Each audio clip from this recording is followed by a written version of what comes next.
Can you keep a secret?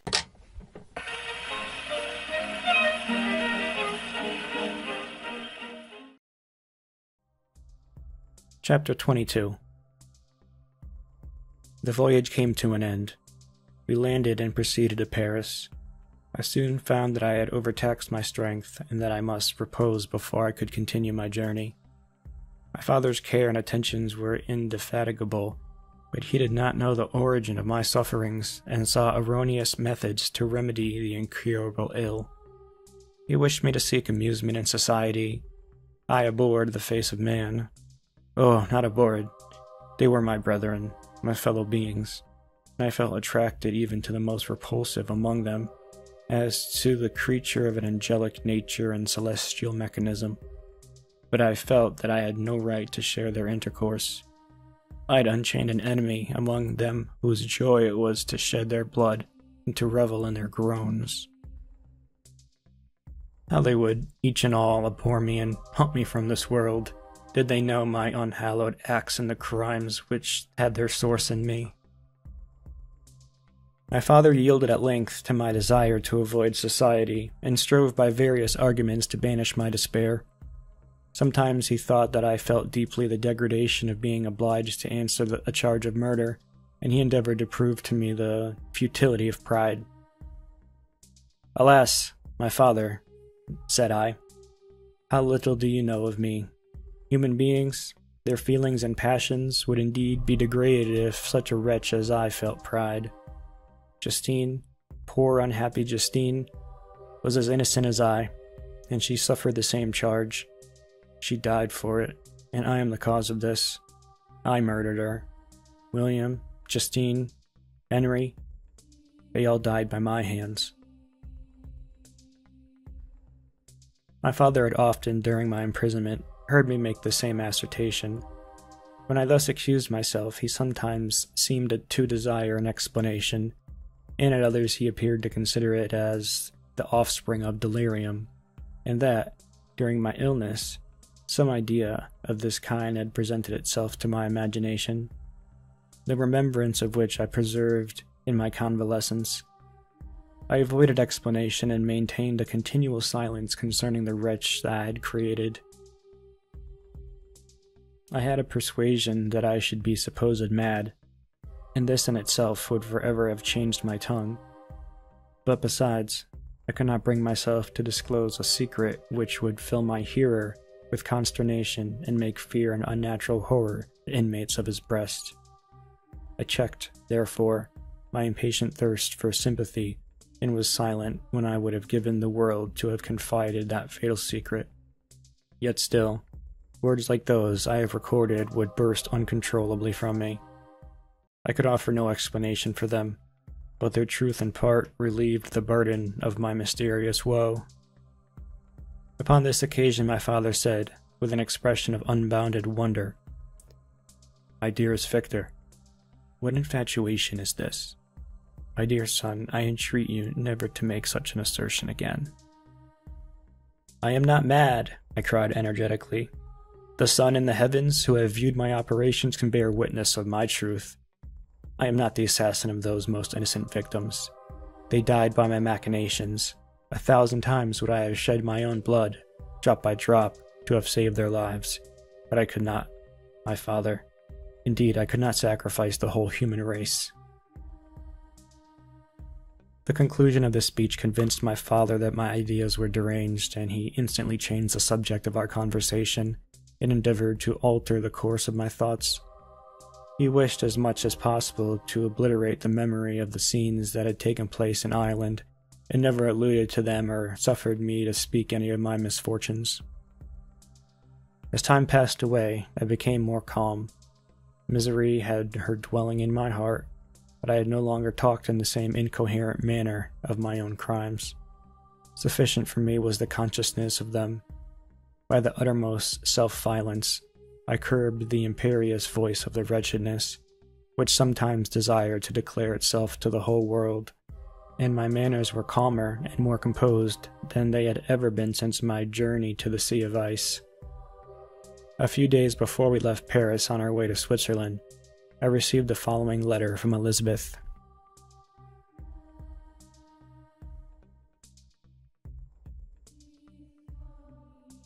My dear friend, it gave me the greatest pleasure to receive a letter from my uncle dated at Paris. You are no longer at a formidable distance, and I may hope to see you in less than a fortnight. My poor cousin, how much you must have suffered. I expect to see you looking even more ill than when you quitted Geneva. This winter has been passed most miserably, tortured as I have been by anxious suspense. Yet I hope to see peace in your countenance, and to find it that your heart is not totally void of comfort and tranquility. Yet, I fear that the same feelings now exist that made you so miserable a year ago, even perhaps augmented by time. I would not disturb you at this period, when so many misfortunes weigh upon you, but a conversation that I had with my uncle previous to his departure renders some explanation necessary before we meet. Explanation, you may possibly say. What can Elizabeth have to explain? If you really say this, my questions are answered, and all my doubts satisfied. But you are distant from me, and it is possible that you may dread and yet be pleased with this explanation.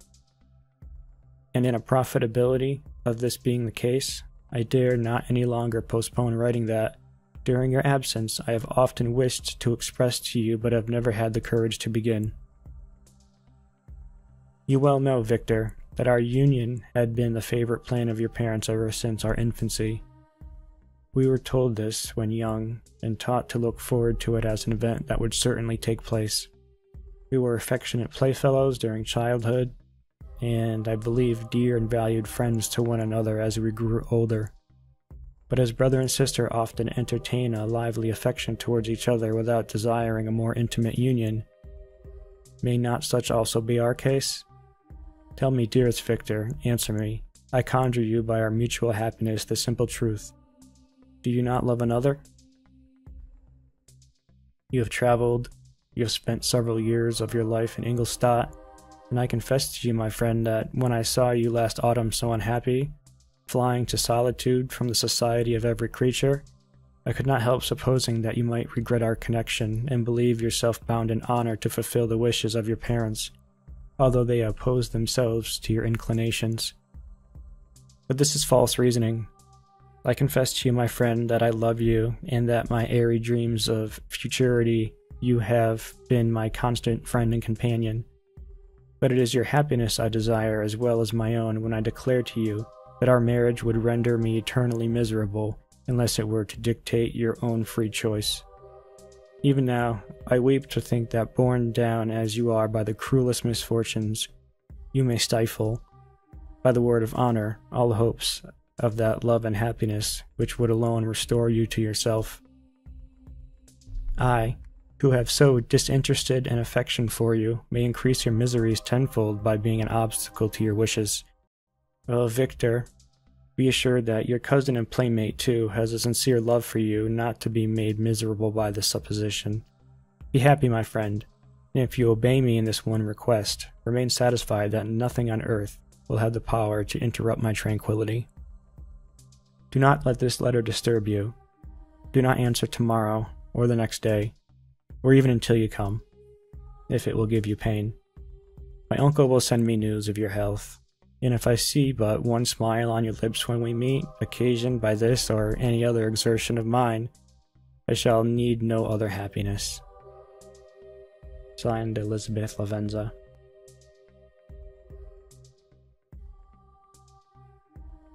Geneva, May 18th of 17. This letter revived in my memory what I had before forgotten, the threat of the fiend. I will be with you on your wedding night. Such was my sentence, and on that night would be the demon employ every art to destroy me and tear me from the glimpse of happiness which promised partly to console my sufferings. On that night he had determined to consummate his crimes by my death. Well be it, so a deadly struggle would then assuredly take place, in which if he were victorious, I should be at peace and his power over me be at an end. If he were vanquished, I should be a free man. Alas, what freedom!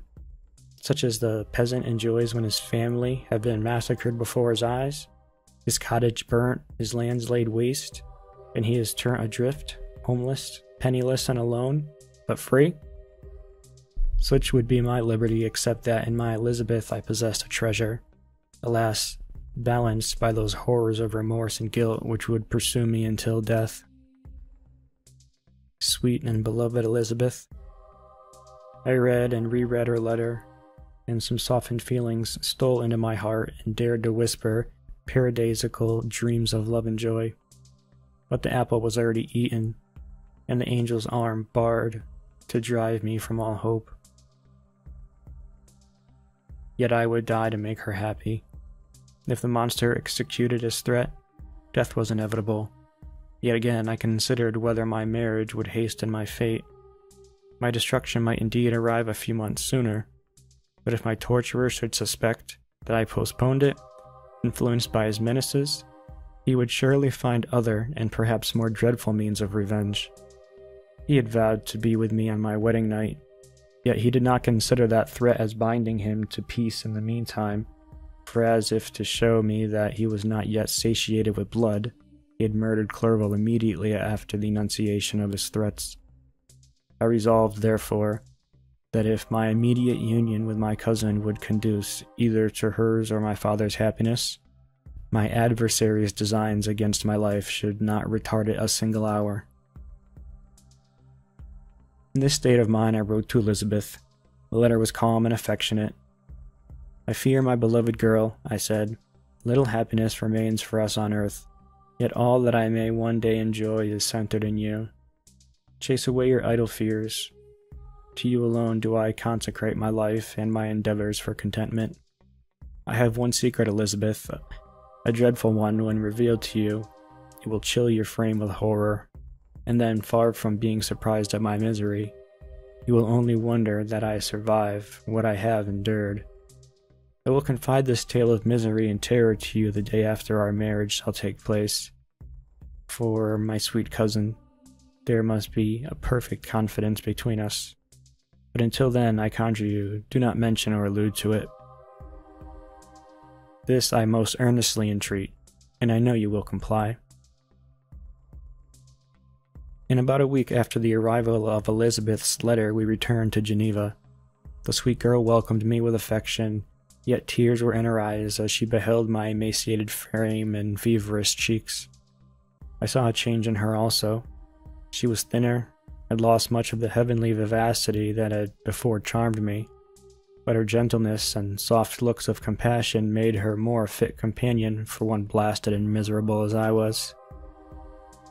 The tranquility which I now enjoyed did not endure. Memory brought madness with it, and when I thought of what had passed, real insanity possessed me. Sometimes I was furious and burnt with rage, sometimes low and despondent. I neither spoke nor looked at anyone, but sat motionless, bewildered by the multitude of miseries that overcame me. Elizabeth alone had the power to draw me from these fits. Her gentle voice would soothe me when transported by passion and inspire me with human feelings when sunk in torpor. She wept with me and for me. When reason returned, she would remonstrate and endeavor to inspire me with resignation. It is well for the unfortunate to be resigned, but for the guilty there is no peace.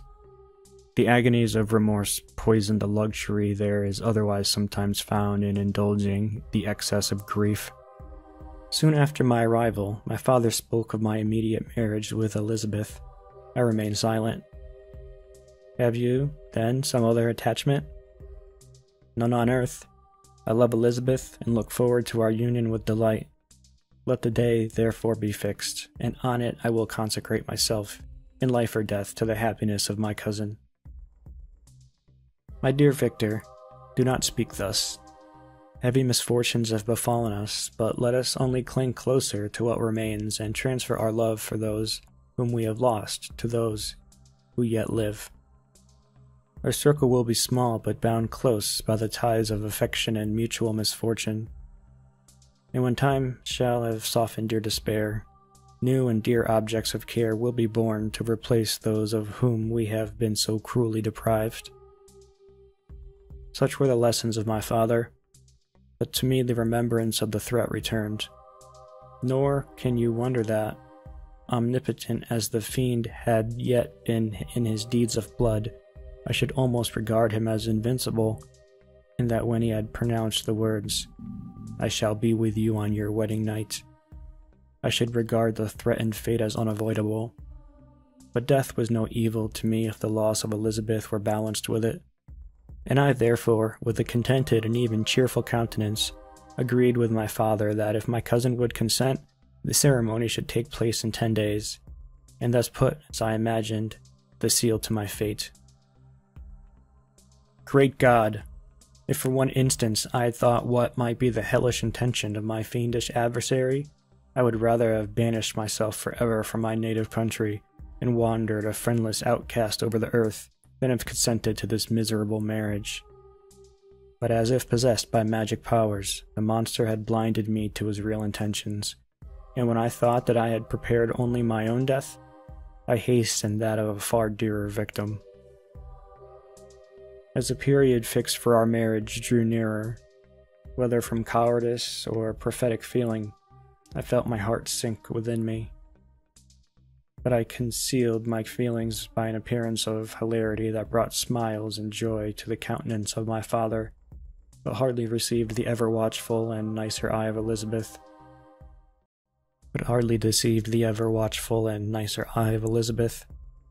She looked forward to our union with placid contentment, not unmingled with a little fear, which past misfortunes had impressed, that what now appeared certain and tangible happiness might soon dissipate into an airy dream and leave no trace but deep and everlasting regret. Preparations were made for the event, congratulatory visits were received, and all wore a smiling appearance. I shut up, as well as I could, in my own heart the anxiety that preyed there, and entered with seeming earnestness into the plans of my father, although they might only serve as the decorations of my tragedy. Through my father's exertions, a part of the inheritance of Elizabeth had been restored to her by the Austrian government. A small possession on the shores of Como belonged to her. It was agreed that immediately after our union, we should proceed to Villa Lavenza and spend our first days of happiness beside the beautiful lake near which it stood. In the meantime, I took every precaution to defend my person in case the fiend should openly attack me. I carried pistols and a dagger constantly about me, and was ever on watch to prevent artifice, and by these means gained a greater degree of tranquillity. Indeed, as the period approached, the threat appeared more as a delusion, not to be regarded as worthy to disturb my peace, while the happiness I hoped for in my marriage wore a greater appearance of certainty as the day fixed for its solemnation drew nearer, and I heard it continually spoken of as an occurrence which no accident could possibly prevent. Elizabeth seemed happy. My tranquil demeanor contributed greatly to her calm of mind. But on the day that was to fulfill my wishes and see my destiny, she was melancholy, and a presentiment of evil pervaded her, and perhaps also she thought of the dreadful secret which I had promised to reveal to her on the following day. My father was in the meantime overjoyed, and, in the bustle of the preparation, only recognized in the melancholy of his niece the diffidence of a bride. After the ceremony was performed, a large party assembled at my father's, but it was agreed that Elizabeth and I should commence our journeys by water, sleeping that night at Evian and continuing our voyage on the following day.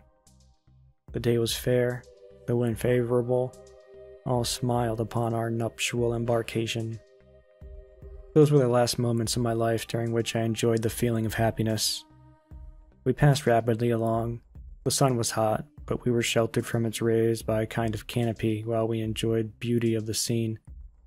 Sometimes on one side of the lake, where we saw Mont Salve, the pleasant banks of Montelagre, and at a distance, surmounting all, the beautiful Mont Blanc, and the assemblage of snowy mountains that in vain endeavored to emulate her.